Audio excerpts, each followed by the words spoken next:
बात तो ये है, मैंने इस बात का जवाब दिया है आपको कि मेरा उस्मान के साथ मेरी दोस्ती थी, ठीक है, और वो मुझसे निकाह करना चाहता था। मैं 2 साल से उसे जानती हूँ, ठीक है। और रही बात उनकी वाइफ की, उन्होंने मुझे कभी वॉर्न नहीं किया, इसका कोई एविडेंस नहीं है, और इस चीज़ का कोई एविडेंस भी नहीं है। और उन्होंने मुझे कभी एक कॉल भी नहीं की। मैंने उन्हें देखा पहली दफ़ा उसी दिन है, चांद रात के रात।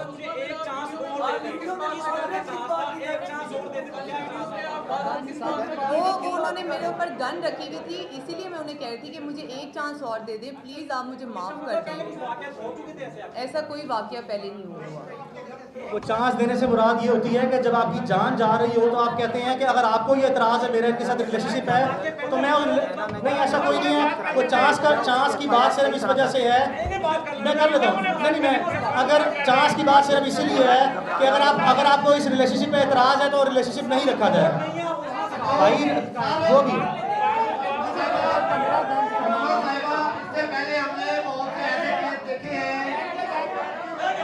बहुत से ऐसे केस देखे हैं, बीच में लोगों के साथ फिर लेन देन हो गया, मामला तय हो गए और बड़ी रकमें ली है। शाहरुख जदोई का कराची में केस इसी तरह का था और उसमें उन्हें फिर भारी मुआवजा लिया लड़की वालों। बहुत अच्छा सवाल है। कहीं आप भी ऐसे ही ड्रामा तो नहीं कर रही, कोई पैसे कैसे लेने का प्रोग्राम तो नहीं लंबा चौड़ा? ऐसा कुछ होता तो मैं आज यहाँ ना होती। आपको क्या लगता है ऐसा कुछ होता तो मैं यहाँ आज आप लोगों के सामने ना बैठी होती? अगर मुझे बात ख़त्म करनी होती, लेन देन ही करना होता, तो मैं ये मुकदमा ही ना दर्ज करता। हेलो, अच्छा ये वीडियो वायरल हुई है, जी बताएं, जी भाई बताएं, ये झूठ है। चले मैं, भाई का सवाल है, कौन सी मिस वन कह रही है? भाई आप ही कह रही है? मैं अच्छा,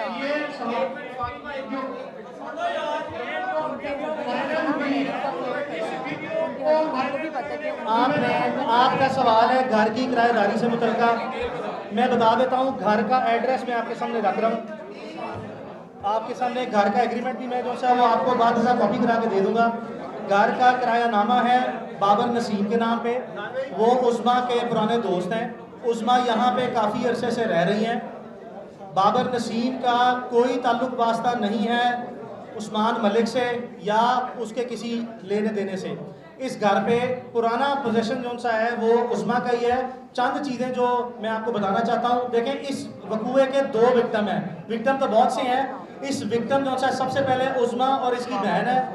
उस्मा की बहन भी जो सी है, इनका पाँव जख्मी हुआ है, आपने वो देखा होगा।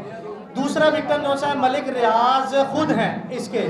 चूँकि मलिक रियाज जो सा मौके पर मौजूद नहीं थे, इसमें कोई शक नहीं है। हमारा मलिक रियाज पर कोई ज़ाती क्लेम ये नहीं है कि उन्होंने किया है। वो विक्टिम इसलिए हैं कि उनकी 2 बेटियां अंबर मलिक और पश्मीना मलिक, जो मलिक रियाज की 2 बेटियां जो मुकदमे में नामजद है, वो वहाँ पे मौजूद थी।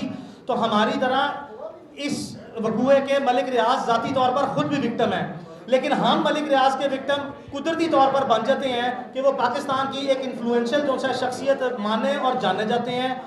तकलीफ इस चीज़ की है कि उन्होंने कौमी इदारे जो से हैं, आर्म फोर्सेस का दिया कि ISI को बुला चुक के ले जा। ये बताना चाहता हूँ कि ISI के तो शायद किसी सिपाही का बूट भी जो सा है वो नहीं कर सकते। मलिक रियाज की बेगमात को या फैमिली को इस तरह की बातें इदारों को बीच में इन्फ्लुएंस नहीं करना चाहिए था। तो एक इसके विक्टिम ISI वाले हैं, एक आपके सामने ये हैं, एक मलिक रियाज उनकी बेटियों के और अपने रिश्तेदारों के विक्टिम खुद ज़ाती तौर पर हैं। अच्छा जी वकील साहब, जी जी प्लीज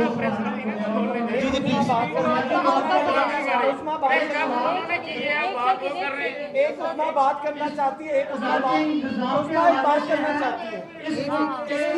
निजाम के हवाले से जी जी आपने बहुत सारी दफात दिलवाई है, घर में दाखिल हुए, घर में की और बहुत कुछ एक मिनट माइक ले लें, बाद में आप बात कर लें। जी जी अदालती निजाम के हवाले से है कि आपने दफात बहुत सी दिलवाई, कोर्ट की, घर में दाखिल हुए और इस मुल्क ने यह भी देखा कि वकील जब PIC में दाखिल हुए हर चीज रिकॉर्ड में है और वो उसका फैसला भी सामने आ गया, उसमें जो कुछ हुआ है वो जी जी क्या इस केस का भी फैसला उसी तरह होगा?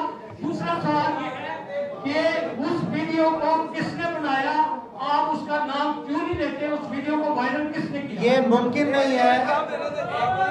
जी जी मजीद में सवाल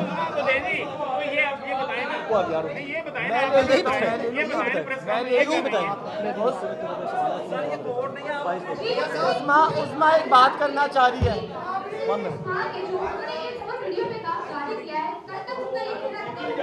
उसको बोलने दो यार।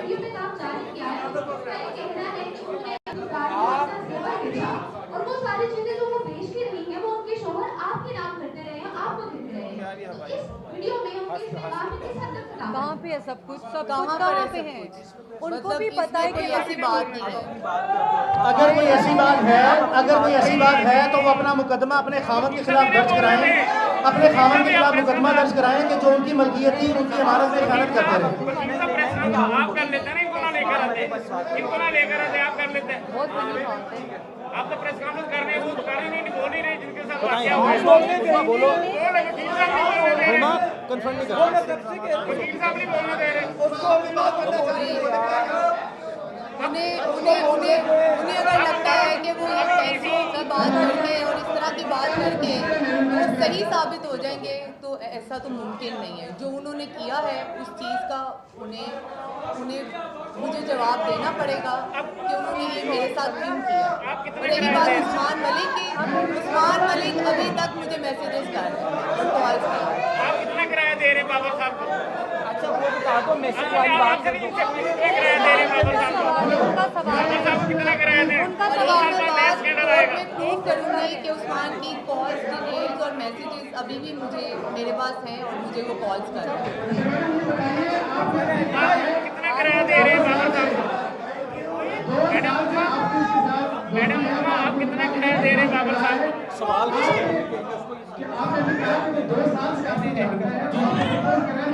इन्हें बोलने दे, आप कितना किराया दे रहे हैं? बोले आखिरी सवाल का ऐसा क्या? मैंने बिल्कुल नहीं देखा, 2 साल से ताल्लुक है। मैंने बताया कि दिसंबर 2019 में ताल्लुक खत्म हो गया था, जिसके बावजूद जो है उस्मान ने राब्ता रखा। इनको पहले कहा शादी कर लें, इन्होंने जो है वो शादी से इनकार किया, जिसके बाद उस्मान दिसंबर 2019 के बाद दोबारा मुसलसल राब्ते में है।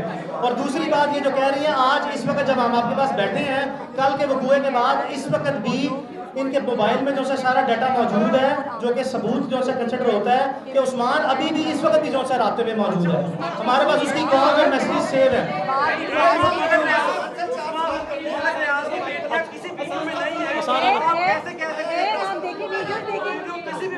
अच्छा, हम मुतालबात आप मज़ीद सवाल आसान से मुतालबात आपके सामने रख देते हैं। मुतालबात हमारे जो से 3-4 हैं।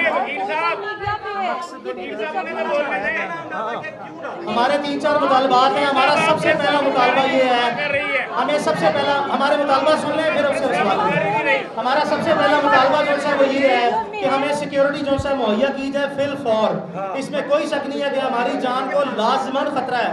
हमें जिस तरह कल रात से मुख्तलिफ तरीकों से टेलीफोनिकली नामालूम जो लोग आते हैं, हरासा कर रहे हैं, कभी गाड़ी आगे लगाते हैं, कभी पीछे लगाते हैं, हमें फिल फौर जो सिक्योरिटी दी जाए, ये पहला मुतालबा है।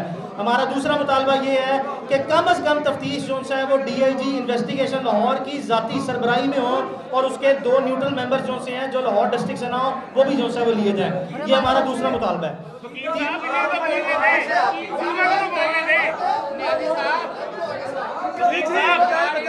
हमारा तीसरा मुतालबा जो है वो ये है, हमारा तीसरा मुतालबा जो है वो ये है, हमारा तीसरा मुतालबा ये है कि फिल फौर जो है मुल्ज़िमान की गिरफ्तारी जो है अमल में लाई जाए और कतई तौर पर यह तासुर न दिया जाए कि ये बाअसर लोग हैं, कानून से ज़्यादा रोब और ताकत किसी चीज़ की नहीं होती। बराए मेहरबानी को गिरफ्तार किया जाए।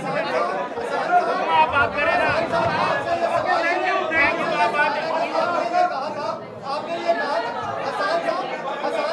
हसन साहब आपने ये कहा वकील साहब क्या उनके साथ पेश आया है, बता आपने जैसे आप मौके पर मौजूद थे। ये केस नहीं मुझे पता था, ये तब की बात है। इन्होंने वकील साहब इन्हें तो बोलने थे,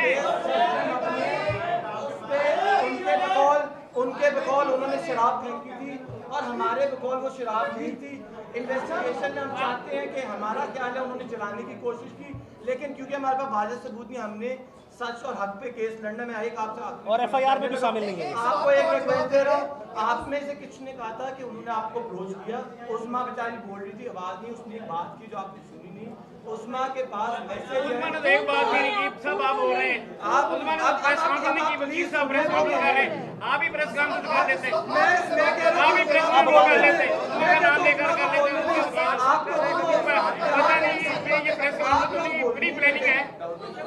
राउत भाई बोलो यार। उस्मा खान के खिलाफ जो FIR दर्ज की गई है, सुनने में आ रहा है कि FIR दर्ज की गई है उस्मा खान के खिलाफ, उसमें अपनी सलाह की दफा भी शामिल की गई है।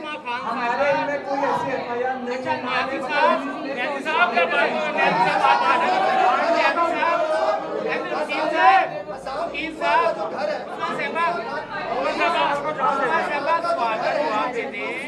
ये देखिए अभी वकील साहब ने कहा है कि